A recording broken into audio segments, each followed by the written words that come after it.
লাইলাতুন নিসফি মিন শাবান, শাবান মাসের অর্ধেক দিবাগত রাত্র, অর্থাৎ আরবি মাসের 15 তারিখ, যে রাত্রকে ফার্সিতে শবে বরাত বলে, অর্থাৎ মুক্তির রাত। কারণ আল্লাহ তাআলা এই রাত্রে তার বান্দাবান্দির সমস্ত গুনাহ ক্ষমা করে দিয়ে মুক্তি দান করেন। এজন্য এ রাত্রকে মুক্তির রাত বলা হয়। এ রাত্রকে আরবিতে লাইলাতুল বারাআতও বলে, কারণ আল্লাহ তাআলা এই রাত্রে তার বান্দাবান্দির সমস্ত গুনাহ কর্তন করে মুক্তি দান করেন। এ রাত্রকে আরবিতে লাইলাতুল বারাকাতও বলে, কারণ আল্লাহ তাআলা এই রাত্রে তার বান্দাবান্দিকে বরকত দান করেন। এ রাত্রকে আরবিতে লাইলাতুর রহমাও বলে, কারণ আল্লাহ তাআলা এই রাত্রে তার বান্দাবান্দির উপর রহমত বর্ষণ করেন। এ রাত্রকে আরবিতে লাইলাতুস সাকও বলে, কারণ এ রাত্রে আল্লাহ পাক রব্বুল আলামিন তার বান্দাবান্দির একটা দলিল বা চেকের মাধ্যমে সমস্ত গুনাহ ক্ষমা করে দেন। সুবহানাল্লাহ, সুবহানাল্লাহ।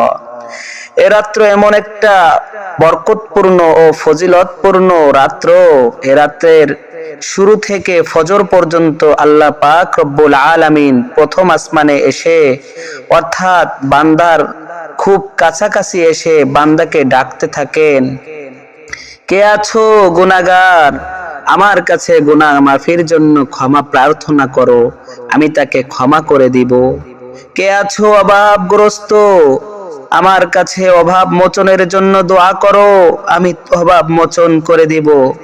কে আছো ঋণগ্রস্ত, আমার কাছে ঋণ মুক্তির জন্য দোয়া করো, আমি ঋণ মুক্ত করে দিব।